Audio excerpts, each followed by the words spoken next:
to take their seats. It's almost 7 o'clock. We're going live. We're going live in a minute.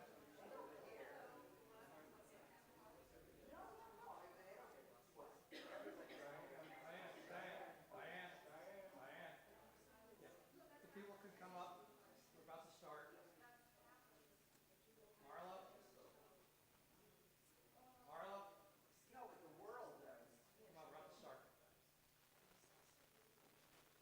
People could sit towards the front, that would be easier, I think.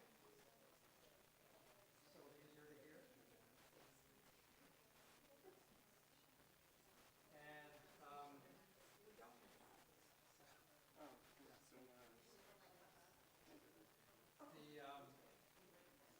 we are on video, live. They can see us, but they can't talk to us. So it's just those of us on stage. I want to sit over here and help out Andre if he needs to.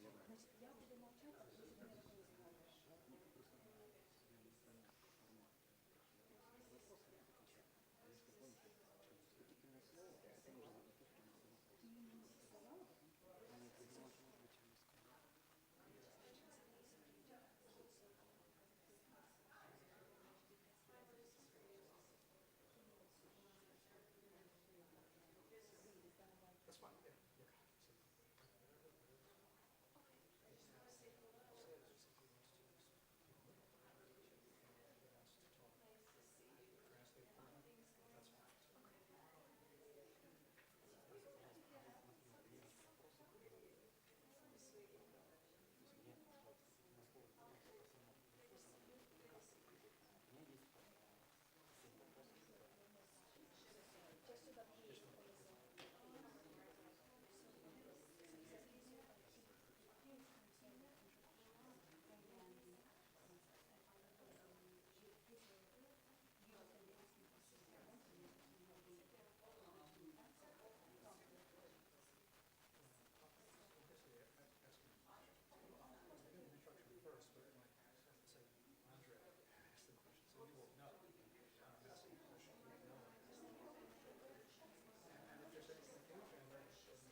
Okay, I think we're going to get started.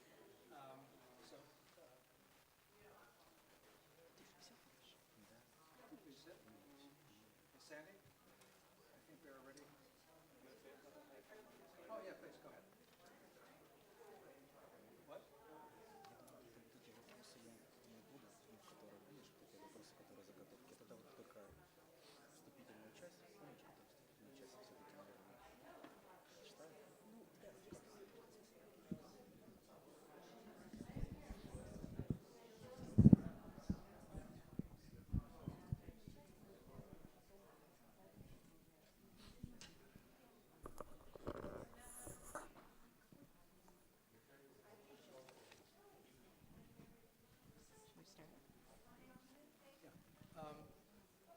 I think we're going to start now.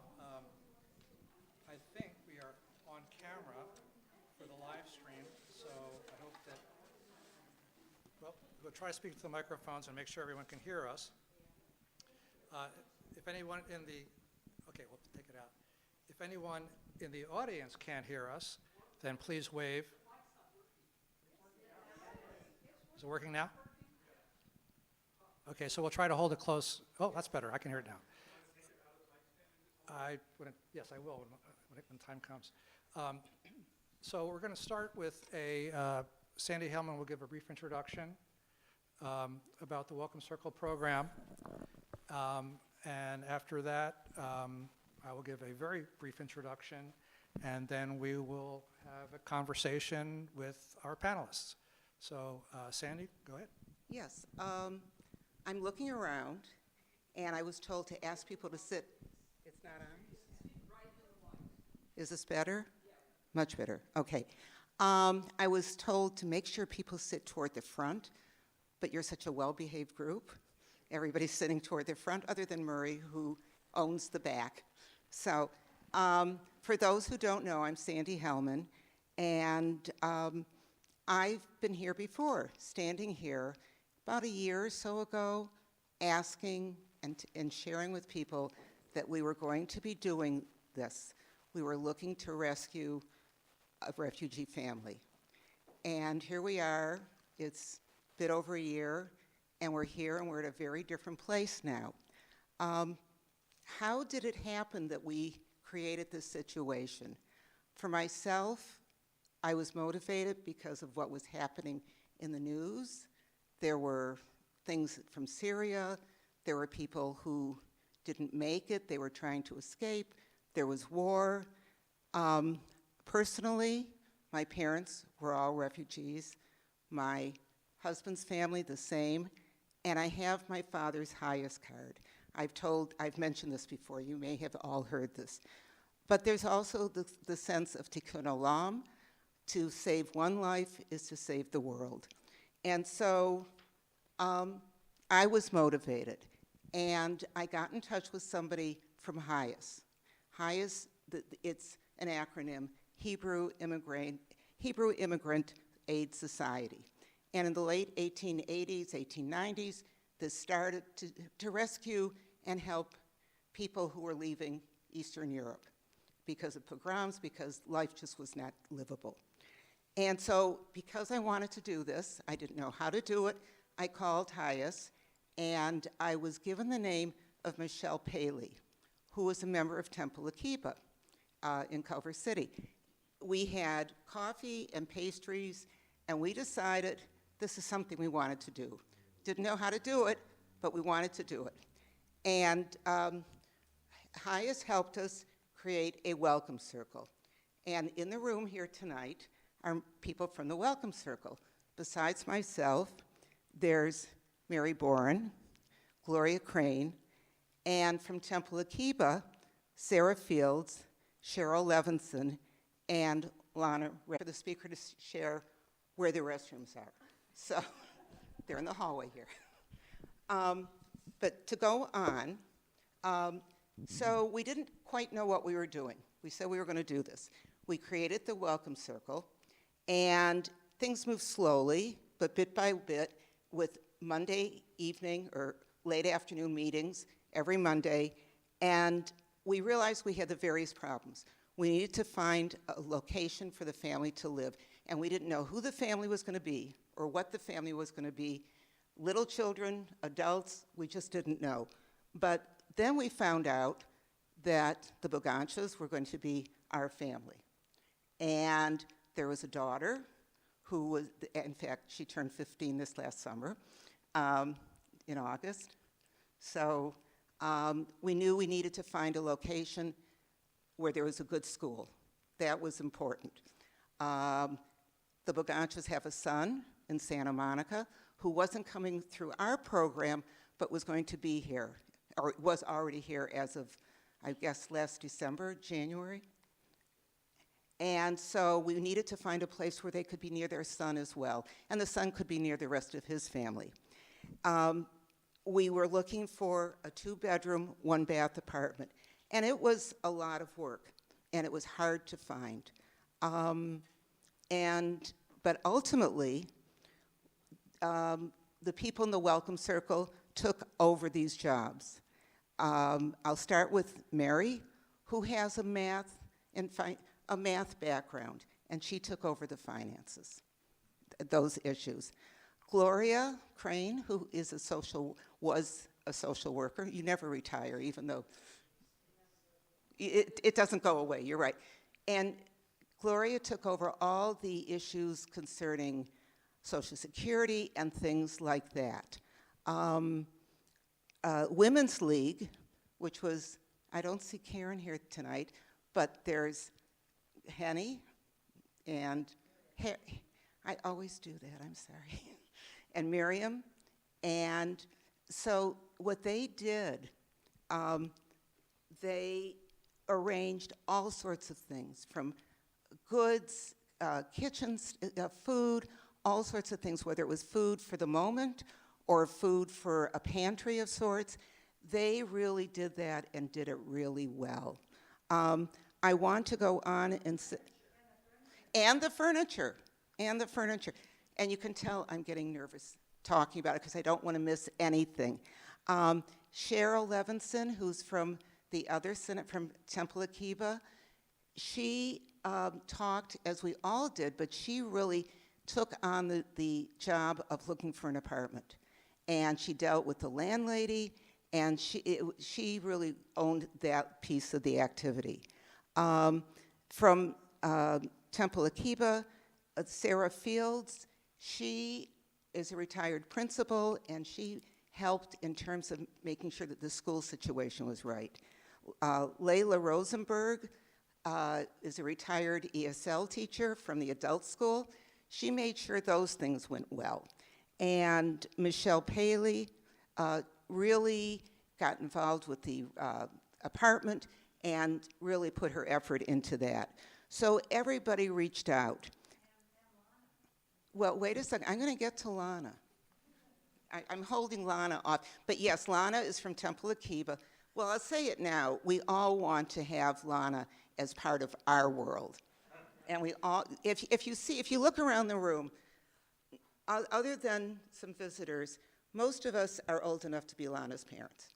So we all want to adopt you, Lana. And without Lana's effort, Lana is from the Ukraine originally, and her Russian is perfect. So she can speak and help Andre when he needs it. And I will say, what everybody did, I really think we could not have done it without Lana's help. So I was saving that to mention a little later. But the last things I want to say is that so many people reached out. Also, I didn't mention Beverly Hills Bike Shop donated bikes for the immigrants. And Legacy Mattress Company or store made a mattress set very, very comfortable to purchase. Also, we've had so many financial donations, goods for home, furniture, dishes, silverware, staples for the kitchen, gift cards, helpful ideas, volunteer drivers. I have a list of people, whether they got to drive or not. They volunteered, and that was the important thing. Supportive advice, it goes on and on. Everybody made an effort to make this happen. And I am so proud to be part of this community where people reached out. And the other plus, and then I'm stopping and handing this over to Howard, it has allowed the people in the Welcome Circle to become friends in a way we never expected. And it went from being 2 congregations to 1 unit. And I'm so pleased that I have been involved with this. And on that, I'm turning it over to Howard and giving the microphone to whomever will take it.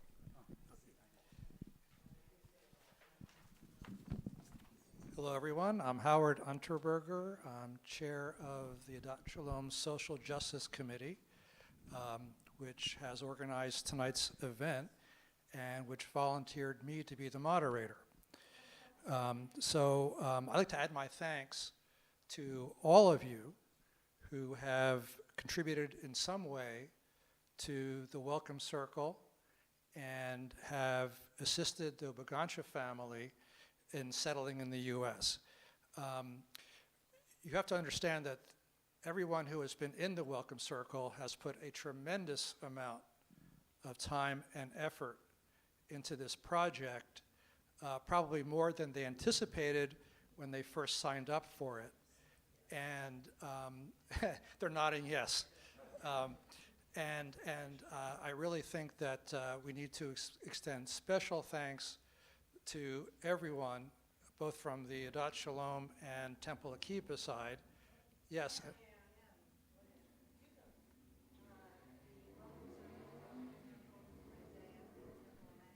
Yes, that is on my list. I'll be getting to that. So, the, yes, the comment from the audience, which those of you on the internet can't hear, first let me introduce, I forgot to do that.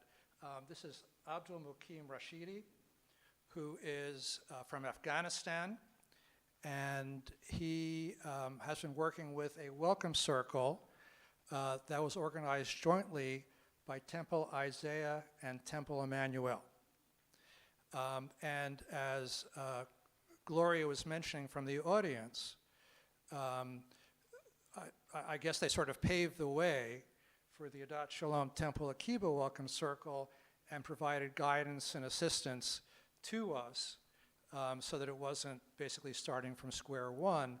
So our appreciation definitely goes out to everyone involved at the Isaiah and Emmanuel side as well. But it has taken a lot of effort, and we do want to thank everyone involved, both in the welcome circles and everyone who has made a contribution of some sort, whether in terms of their time, in terms of donations, in terms of financial assistance. It's all been invaluable in any amount, and we thank you for that.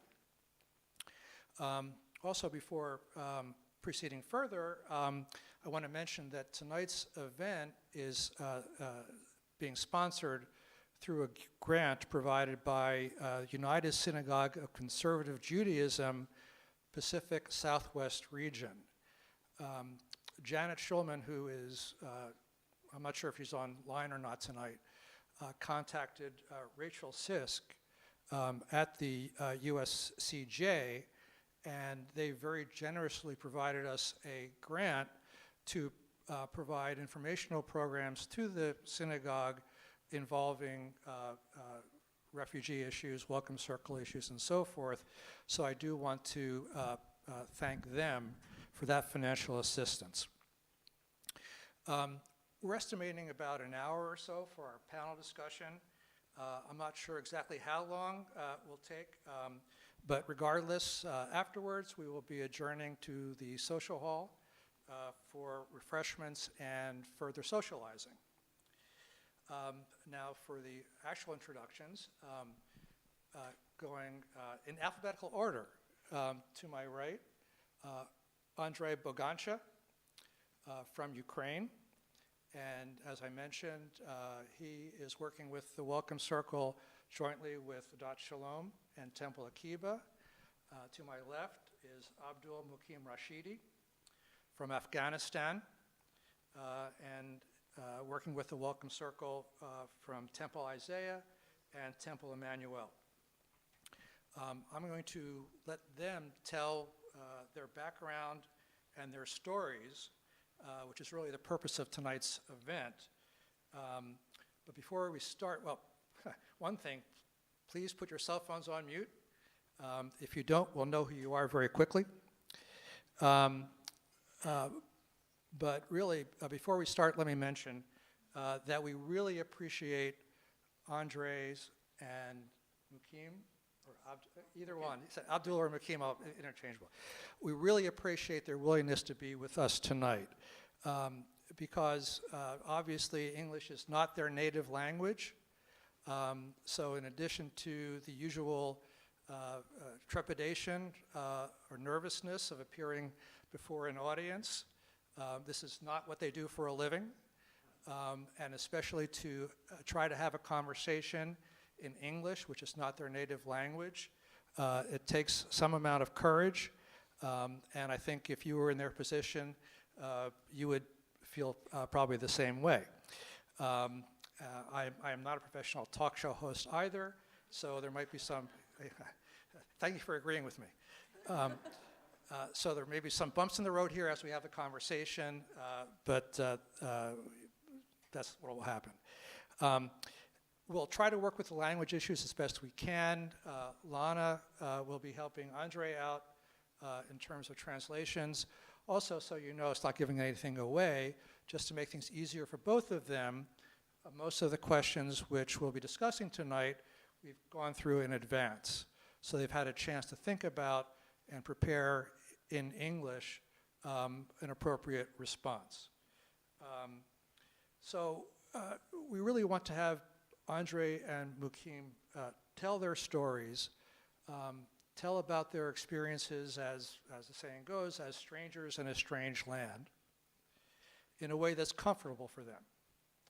And so we're asking for all of your patience, your understanding, and your respect when they give their answers.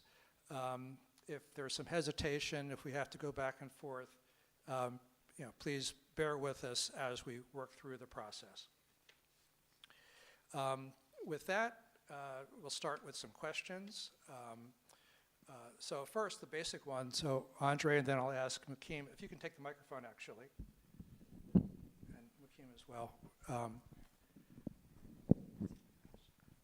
So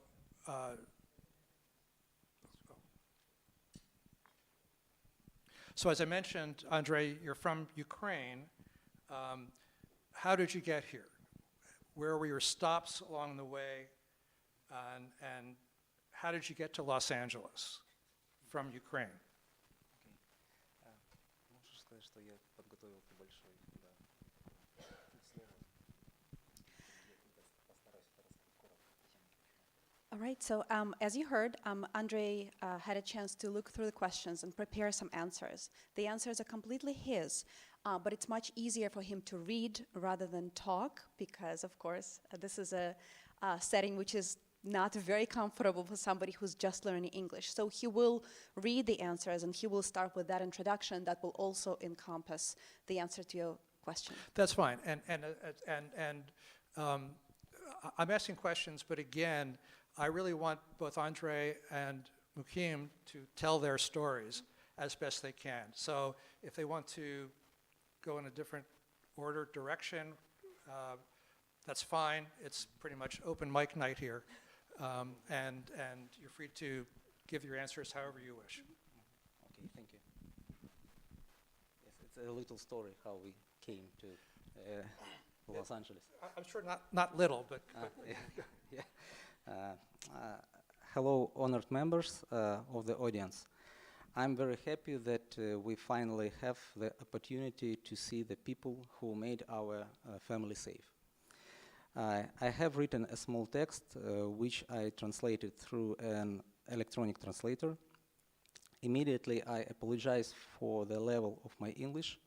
I hope that it will get better soon because after coming to America, we started to learn it actively. Before coming here, I learned to read a little English at school. I was asked to tell a little about our family and impressions about America. My wife Marina and I got married quite earlier. We were 18 years old each. After the wedding, we did not live with our parents for a single day. Although we were always in a wonderful relationship with our parents.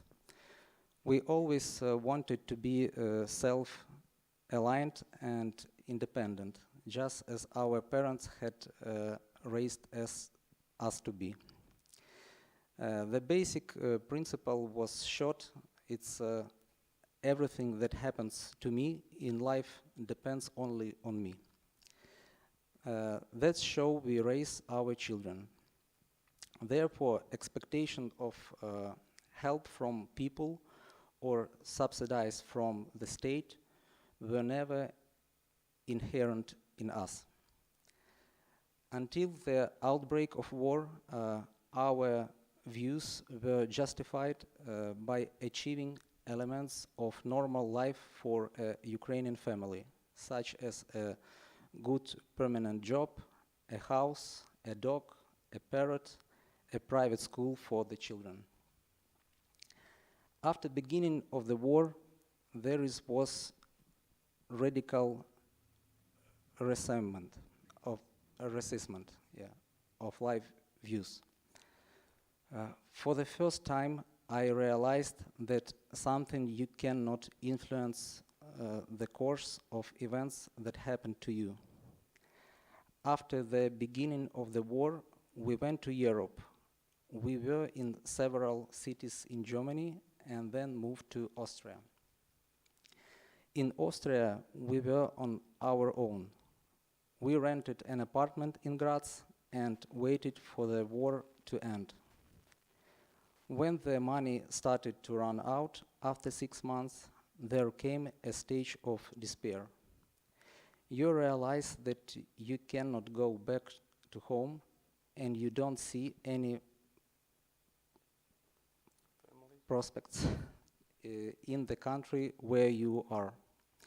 For the first time in your lives, there was completely uncertainty in our future and most importantly, the future of our children. At the end of 2022, my son Alex decided to go to Los Angeles to study.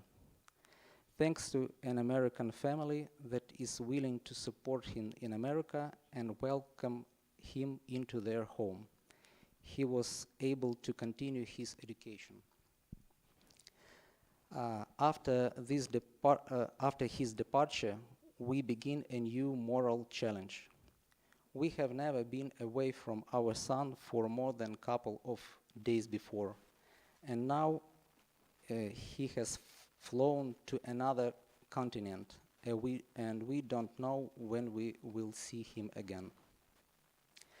After some times, a representative of a Jewish organization contacts us and offers his help.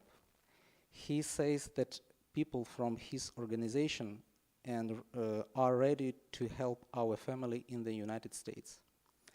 Until February 24, I would never have believed in those words that I heard, and I would never have gone on such a venture. But at the moment, we didn't think of the minute and immediately agreed. In June, we flew to Los Angeles, where we were met by a lot of people we didn't know. They greeted us with smiles and loud shouts and welcome. We felt as if we were on another planet. Where were incredibly nice people around us. We were put in a comfortable apartment with full fridge of groceries. Everyone was interested in how we were feeling and how they could help us. We were overwhelmed. When evening came and we were sitting on the couch with our entire family, with our daughter and son, my wife Marina asked me what we owe for all this. Nothing in life just happens. I was a little confused too. We began to get to know the people in the welcome circle better. They are all and have been incredibly welcoming, friendly, and empathetic. This is unusual for us. In our entire lives, we were never met such an environment or felt so comfortable around people we just met. In these 4.5 months, they have shown an incredible amount of attention, spent a lot of time counseling and helping us. We are incredibly grateful to them. Today, I will not call anyone by name. Firstly, I'm afraid of forgetting someone. And secondly, I realized that in this organizing help for us, there were many other people involved who stayed behind the scenes. So we wanted to say a huge thank you to all of these people. Thank you for your care. Thank you for attention, for the opportunity to be together as family, to be safe, and for the chance to start a new life. Thank you, Andre.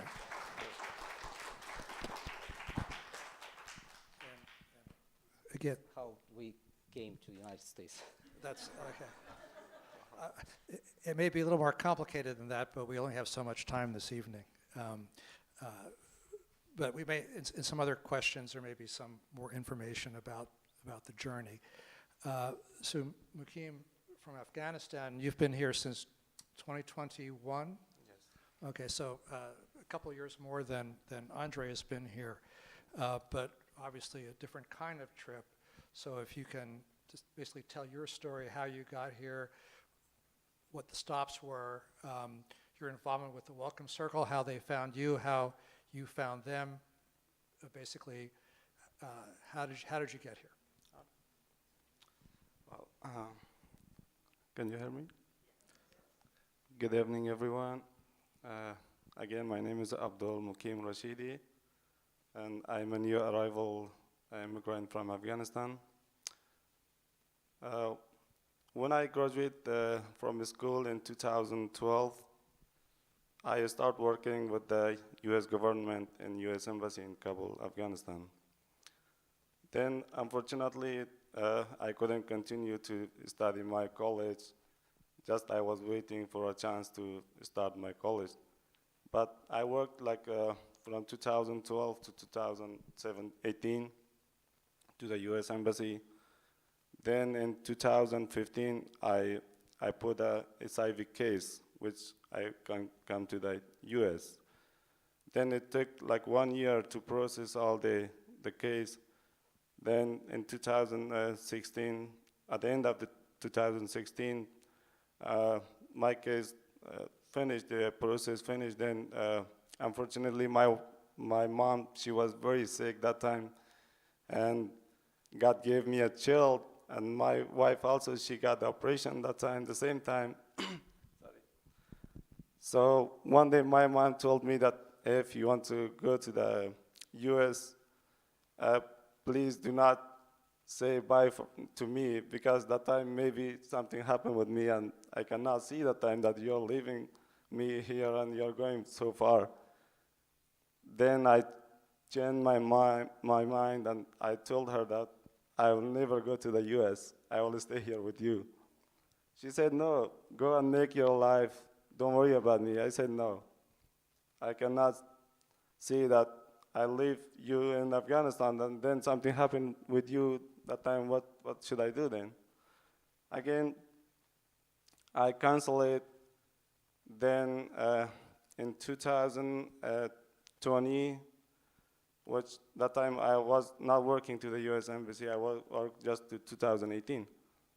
Then the Taliban people, they were getting the control of all the countries. One day I received an email from the US Embassy that the situation is not good. If you want to go to the US because you work with our government, so we can help you that you can leave Afghanistan.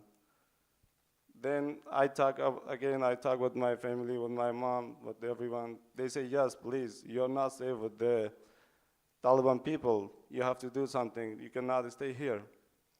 Again, I start my applications. I send them different emails that if the Taliban get the control all over the countries, I will not be safe here. So because the embassy closed that time, and the Taliban come, I had no more time. So I sent them different emails. Then they said, yes, we will help you. Just respond to our emails, and all the information that we need, just send to us. We can help you to leave Afghanistan. Then in 2021, they put me in a flight list, and I was able to leave Afghanistan with my 3 little kids, which they were 3, 4, and 5 that time, and with my wife. So I left Afghanistan, and my first flight was from Kabul to Qatar. Then we stayed there for 1.5 months in Qatar. Then our second flight was from Qatar to Bulgaria, but that was only like 2 hours break. Then direct to the New Jersey. And we stayed there in New Jersey for 1.5 months in Fort Dix camp. Then, because everything was new for me, and I was asking everyone, information that how we will get resettled here in the U.S. and what they will provide us, because that was new for me. So one day I was asleep that someone knocked my room door, and I wake up and I asked him, what can I help you? Then they said, are you Abdul? I said, yes. They gave me an address and they told me, go to this office and they want to talk to you. Your name show up to their list and they want to help you to go to give you a house and provide you everything. So when I went to the office, then they told me that we are an organization that we are helping the refugee peoples. So your name show up in our list. It's up to you. If you want to go with us, we can help you. If you want to go with the IRC, they will help you too. I said, it doesn't matter. Just I want to go from this camp because there was only a small room and I had 3 children and there was not a good place. Then they helped me and I flight from the New Jersey to Los Angeles, and I met Miss Eileen the first time that she came to the airport with her husband, and there was an Afghani also with her. They pick up us and they provide us everything that I need in my life. They took me to my house that they got for me, and everything was ready. And the food was ready. When she picked up us, then she called for Miss Sheila that I pick up them and please make everything ready, that he has small children and they are so tired, so everything should be ready. Then that was the same thing that she told her. So everything was perfect and we got in the Los Angeles. I'm not being serious here, but there are a lot of refugees that go from New Jersey to California. Sorry, I couldn't resist. So maybe Eileen, you can help. So how did your Welcome Circle connect with Abdul? You were signed through HIAS? We were signed through HIAS, and we asked for a family with 2 or fewer children that could go to school, because we thought, and instead, we were so lucky, but it turned out Hakeem and his beautiful wife, and their 3 tiny, tiny children, and we forced their little bodies into car seats they had never seen before, screaming to their Airbnb, which was their first place. But yes, we were just randomly. Okay, so I was talking with a Welcome Circle member from, I'm not sure if you're Emmanuel or Isaiah. Isaiah. And what she was saying was that it was really, I guess, sort of random. Very random. That they were matched together. And much in life, as all of us know, is random. And I guess this is one of the ways in which it worked out for the best. Yes. I guess. So that's good. What have you been doing since you've gotten to Los Angeles? So And what are your plans? I know that there's a transition period. So what are you doing now? What's down the road for you that you see? So, because I was working in a food service company in Afghanistan, I had some experience for food. Then I was trying to find somewhere which be the food service. Then Miss Elizabeth, she found the Ritz-Carlton, the Marriott company, and she said, go and apply for this company, and this is the best company that you can work, because that's the food service company. Then I started working in Ritz-Carlton. Now I'm working in Ritz-Carlton in Marina Del Rey. Oh, okay. So the next event you schedule that's outside of our social hall, we know where we're supposed to go. Yes, I'm there. Okay. And Andre, what have you been doing since you've arrived in the U.S.? Now, yeah. Now I working in delivery. Hold on. Now I work in delivery service, but every day I look in some another job and opportunity, because in Ukraine I was a lawyer, I work with criminal cases and has a business with service swimming pools and online store. It sells equipment online. Okay. And so still getting settled, basically? Yeah. Yeah, okay. It's not been very long, and it takes a long time Yeah, sometimes. yeah. Yeah. Sure. Are you planning to try to get permanent residency or U.S. citizenship? Yes, sure. Maybe I need your help. Да, что мне нужно? Да, конечно, да. И сейчас я вижу только цель, чтобы пройти через рабочую визу, через получение рабочей визы. Yeah, so he would like to become a citizen eventually. Right now, the paths might be slightly limited. The way he sees it for himself, at least at this point, is to do it through a work visa eventually, to gain the path to citizenship. And how does I'm not familiar. How exactly does that work? Do you know? How does the work visa? Is there a time frame for getting a work visa towards getting a U.S. citizenship?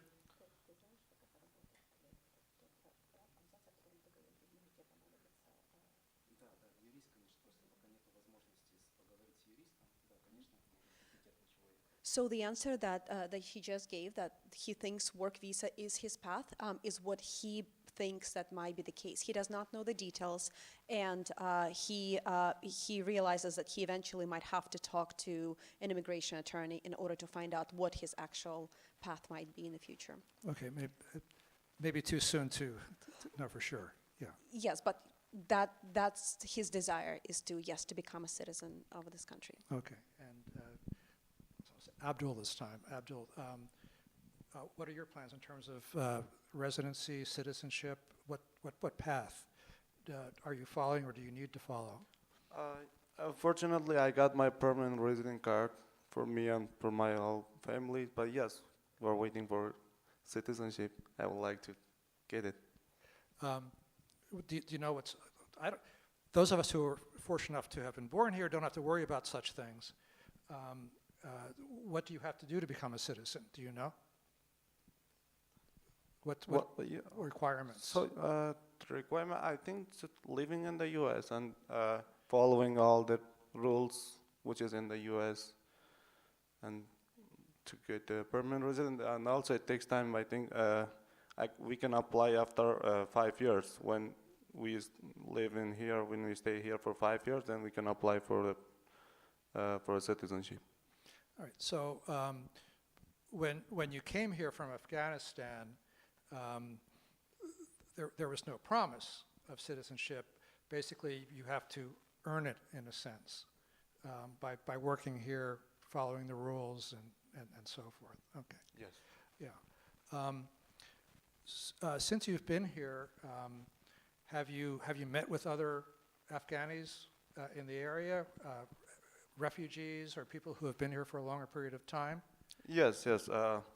Usually in Valley, there are lots of Afghani families that every Friday when my schedule work, I take my children there because my wife, she's not able to speak English, and always she feel alone, and she says, okay, let's go to talk with them, to connect them, yes. Which, a very common refugee experience, I know.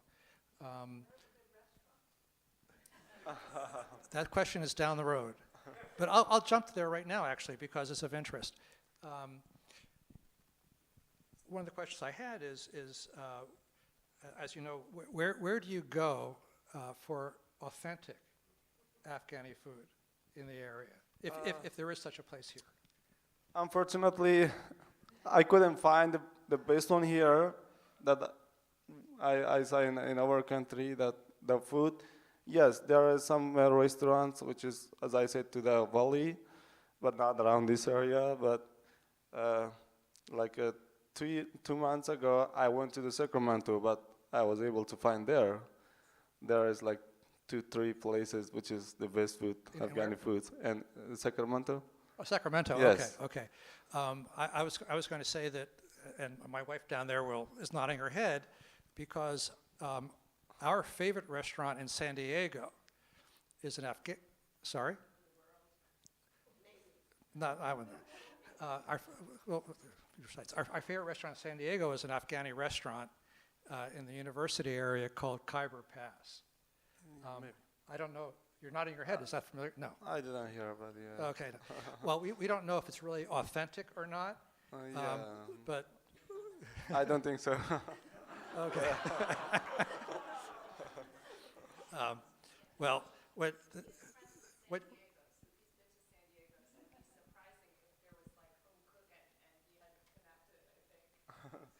Well, the restaurant's been there for a number of years, and it's changed ownership recently. But if you do go to San Diego and you have the chance to try the restaurant, I would be I will, interested yes, in I knowing will. if it's really authentic or Yeah, I will. not. So we'll find that out down the road. Any recommendation in particular for a restaurant, even in the Valley? Because in Los Angeles, we drive everywhere. It's not an obstacle that it's so far away. For Afghani food, yes, only the Valley. There is like 3 restaurants. They are following the Afghani foods, but still that's good. But for the U.S. food, yes, come to Ritz-Carlton, I'm there. Okay. All right. That was a paid announcement. All right. And Andre, have you had the chance to meet other Ukrainians in the area, refugees, or people who have been here for a longer period of time? Yes, we run every Saturday in the morning in Santa Monica with the Ukrainian. Microphone. No, it's on. Just close. Yeah, we run every Saturday in Santa Monica with the Ukrainian people,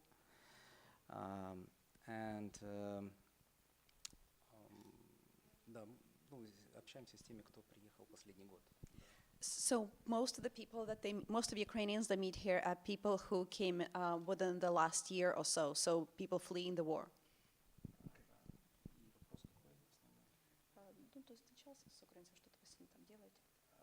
Да, ну, как бы делимся впечатлениями, особенно о работе, потому что у кого-то, да, кто-то нашел работу, в основном у кого есть язык, у кого с языком как бы проблемы, еще, да, есть проблемы с этим. Поэтому для себя я решил, учитывая опыт людей, которые здесь живут больше года, то в первую очередь самое важное – это язык. Из-за этого мы сейчас с Мариной ходим каждый день в школу, благодаря Welcome So while talking to the Ukrainian people he met here, they exchanged a lot of impressions about how their life is happening in the U.S. And what he notices is people who are able to find work, good work, are people who know English. So his priority and his family priority right now is to learn English. Both he and Marina go to adult school every day. There are several hours of English classes, and that was a school found for them by the Welcome Circle as well. So they're doing everything to really learn English in order to have better prospects in terms of work. And do you compare? Is your experience similar to those of the people that you have been meeting on Saturdays?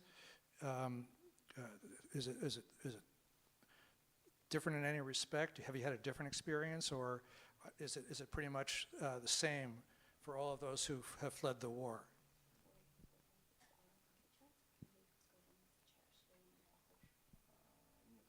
Как правило, он разный, потому что кто-то просто так сюда не приезжает на голое место. Есть либо родственники, либо есть работодатель, с которым уже работали, да, ну, как правило, да. Ну, есть пару человек, которые приехали, но они уже год не могут себя найти. Поэтому, да, я смотрю, как не надо делать, и поэтому больше мы начинаем думать, да, еще. So their experiences are quite different. Most of the people he've met came here either having relatives already in the country or being able to transfer through work. So they were fleeing the war, but at the same time they had something here. he, on the other hand, of course, had the Welcome Circle help, but he also sees another experience, yet another experience of people who have been here, who came here with nothing and did not know anybody, who have been here for a year and still cannot find themselves. So he's learning both things that have worked for others, so he can learn that experience, and also what not to do, and he's learning it from those who are still kind of finding themselves. Okay, and Abdul, same question. Have you met with other Afghani refugees? Oh, sorry. Have you? Thank you. Have you met with other Afghani refugees, and is your experience similar or different than the people you've met? Yeah, the people that I have met, some of them, they were working with me in Afghanistan, the same company we were working. Then they came before me. They came like 5 years, 6 years ago here. And sometimes I was calling them, and if I need some information, I was calling them, and they were giving me the information. But yes, I know 3 families that they came the same time with me to the U.S., and we were in Qatar, and then here they're living in Bali. Yes. Okay. Are you living in No, I'm living in Culver City. Culver City? Okay. Yes. Okay. So not as hot. No. That's- No. But unfortunately, because the Culver City area is very expensive for renting, that's why all the refugees, especially the Afghani people, they are living in the valley. Okay. There is a little bit cheaper than here. For me, because Miss Eileen, they help me. They find a nice house for me. I'm paying a very cheap rent here for a house, which I'm very comfortable here. They tell me that move here to be close with us. I said no. Where I'm living, that's a perfect area, and Okay. I'm close to my work area, so everything is good. So Abdul is both a Culver City booster and a Marriott booster. We'll find out what else you like. You can recommend to us. What did you know about the U.S. before you got here? Were there surprises? How did you get your information about what life would be like here before you arrived? Because I was working with the U.S. government, and I had some friends there, and I was asking about the lives, because every country is different cultures, different languages. So when I decided to come to the U.S., then I start calling to my friends that how is life going on in the U.S., because when I get here, I don't know anything. Then they were telling me like different things, which is completely different than my country in here.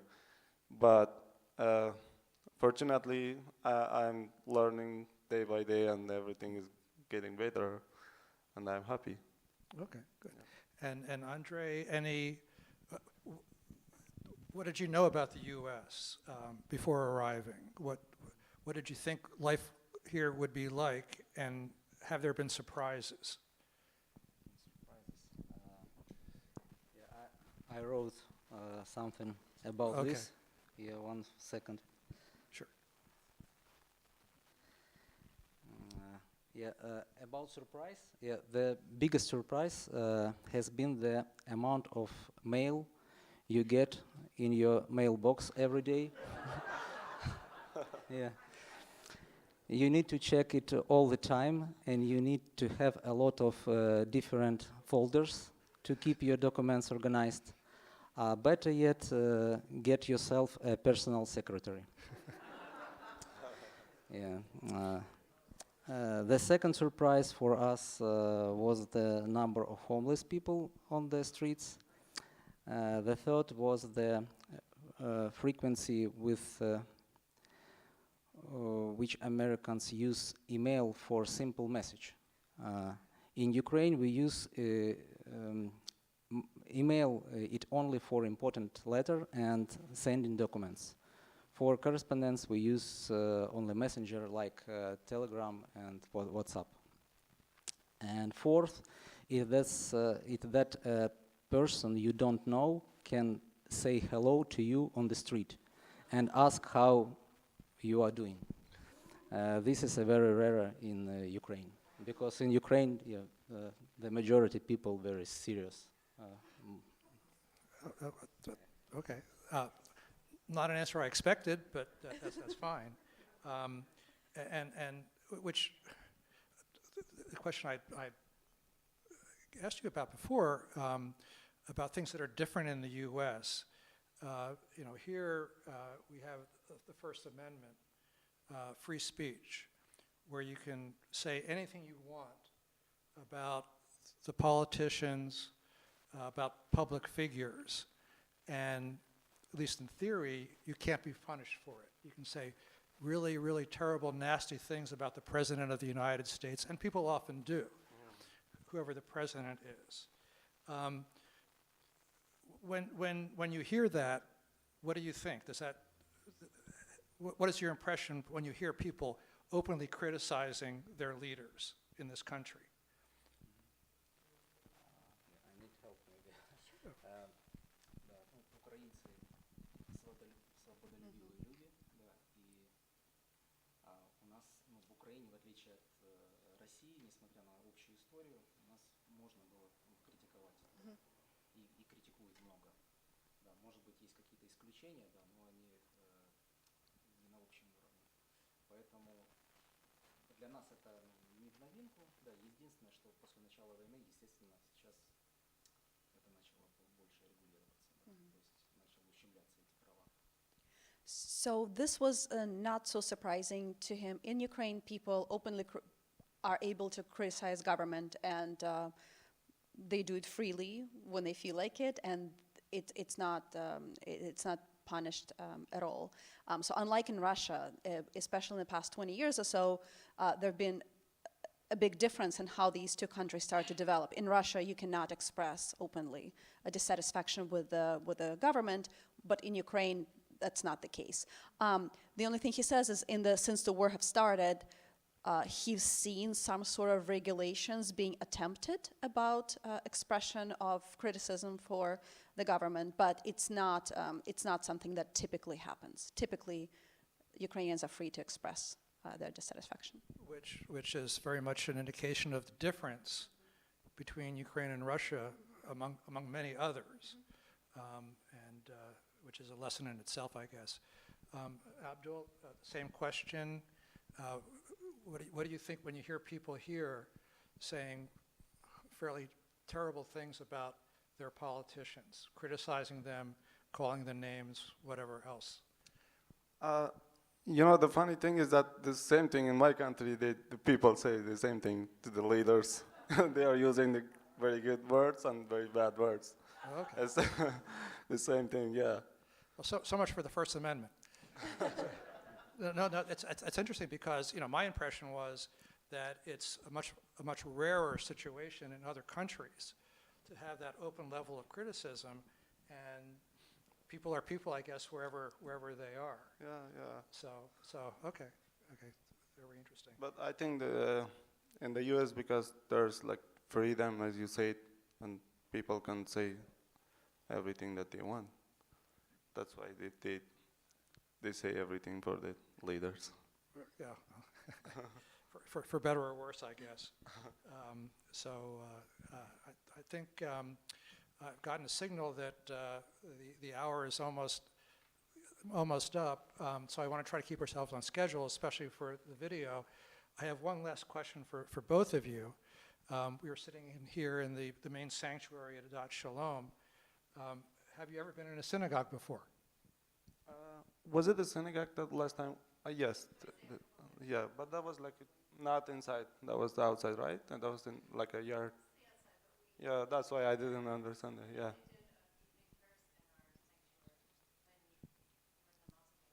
Yes. So the answer is this is my okay. Second time. Okay, but not every Saturday. No. Maybe you don't know about me, but I'm a Muslim. I'm going to the mosque every Friday, which is in. Well, the other part of the First Amendment is freedom of religion, and so that's a very valuable thing we have here. And whatever your faith, then then great. Thing So, to say about this thing. sorry? I have something to say about this. Um, Is it okay? well, yeah, okay. So you said about the religions. The best thing that I'm very happy in living in the U.S. is that the people respect your religion and never say anything, and the people give value for the humanities, not for the religions. You know, when I start working to the Red Skelton, because I'm a Muslim, and in 24 hours I have to do my prayers 5 times. So I told to my supervisor that I'm going to pray in the time that I have to pray. Then he said, okay, no problem, you can do whatever you want. So we have a change of the restroom that we are changing the uniforms. I start my praying there. I had my rugs. One day my supervisor, he saw me that I'm praying there. Then he waited for me, and when I finished, he said, Abdul, let's go to my office. I said, what happened? He said, no, just let's go to my office. Then we went to his office, and he said, after this, you can pray in my office. Don't go to the change room because people are walking, and maybe they bother you or they disturb you. So now when I'm going to praying, he leave his office, and he said, just feel comfortable and do your prayer, and I will be back. I told him, no, thank you so much. You can stay here. I do my prayer. There's no problem. But he said, no, I want you to feel relaxed. And I am very happy about this, and I appreciate, I thanks everyone to respect my religions and every religion, which I am very happy. No, good. I think on that note, that probably is the best way to end the questions and the dialogue. It looks like the time budgeted for a discussion is over. My thanks to Andre and Abdul. As I mentioned at the beginning of the program, it's not the easiest thing for someone to come into a strange environment in a different language and tell them about yourselves. It's very difficult, and we really appreciate your willingness to come and speak with us. Thanks again to all of you, again, out there and online, who have assisted in some way in the Welcome Circle project. It really is a mitzvah, and we thank you for that. We're now ready to adjourn into the social hall for refreshments and further conversation. I will note that we are time limited for purposes of security, so we can linger but not beyond 9 o'clock. That's when the gates pretty much close and we have to be out by then. So if you all could join me and thank Abdul and Andre for being here, and then let us have some dessert. Thank you so much. Well, thank you so much.